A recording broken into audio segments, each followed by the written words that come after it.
planners, routines, grinding through exhaustion, but nothing lasted. Now Evelyn was about to teach him something radical. Discipline isn't about pushing harder, it's about rewiring your mind. And what happened next would shake everything he thought he knew. Are you ready? Let's begin chapter 4. The mornings at Evelyn's retreat had a rhythm that Alex was beginning to appreciate. Slow, deliberate, and filled with moments of stillness that he never thought he could enjoy.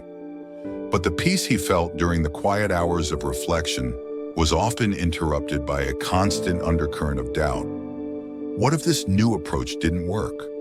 What if he couldn't unlearn everything he had spent years trying to perfect? Evelyn had begun to guide him through a different kind of discipline, a method that didn't rely on willpower or external force, but on reprogramming his mind at a subconscious level. At first, it all sounded too good to be true. How could a person simply rewire their mind to become disciplined without struggling through the typical grind? You've been taught that consistency comes from willpower, but willpower is limited, Alex, Evelyn explained during one of their afternoon walks. True discipline comes from within. It's about reprogramming your unconscious mind so that your natural actions align with your goals. You're not trying to force yourself into behavior. You're creating habits that are deeply ingrained in who you are. Alex felt a mixture of skepticism and curiosity. The idea of effortless discipline felt like a paradox, something he could only dream of, but not actually achieve. And yet, as he listened to Evelyn, something inside him began to stir. Could it really be that simple? Could he truly stop forcing himself to stay on track and instead align his actions with his inner purpose? Start small, Evelyn advised. Change begins with small shifts in your daily routine. Begin to associate feelings of calm and satisfaction with your tasks instead of stress and anxiety.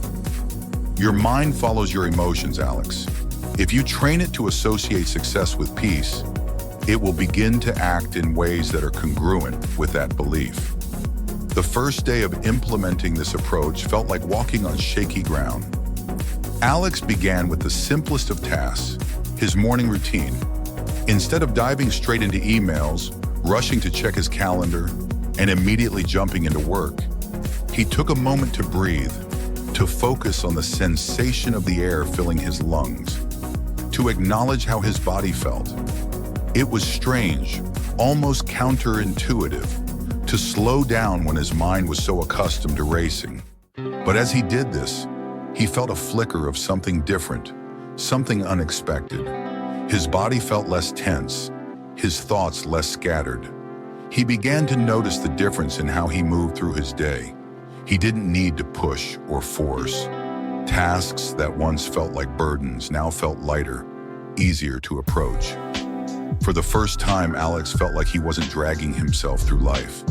He wasn't forcing his way forward. It was as if his mind had started to shift gears. It was small, but the change was undeniable. There was no longer a battle between his desires and his actions. Instead, they began to align. Evelyn had explained that true transformation came from consistency, not in doing everything perfectly, but in creating a new internal environment. One where self-discipline wasn't about sheer willpower, but about creating the conditions for success to happen naturally. Slowly, Alex started to experiment more. He let go of his need to control every step and simply began to trust the process, trusting that the more he aligned with his natural rhythm, the more his actions would reflect the outcomes he desired. But the more Alex experimented with this new approach, the more questions arose. Was he really changing, or was he just deceiving himself?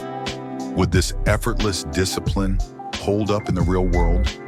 How could he trust that this wasn't just a fleeting sense of peace, a momentary escape from the pressure he'd always felt? One afternoon, as Alex sat alone by the retreat's peaceful lake, his thoughts turned inward. He realized that he'd been so obsessed with getting everything right for so long that he had never given himself permission to simply be.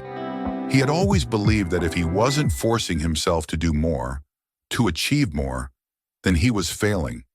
But what if he didn't need to force it? What if he could trust that his mind, when nurtured in the right way, would naturally guide him toward success? What if self-discipline could flow through him, effortlessly, without the constant need for pushing against the current? As the evening sun dipped below the horizon, Alex took a deep breath, feeling something inside him begin to shift. He wasn't sure if it was real, but for the first time in years, he felt a sense of peace with where he was. And that was enough. But what he didn't know was that change triggers resistance. In Chapter 5, the shadows of his past return, stronger, louder, and more dangerous than ever. His greatest enemy isn't out there. It's the version of him that doesn't want to change. Find out in Chapter 5.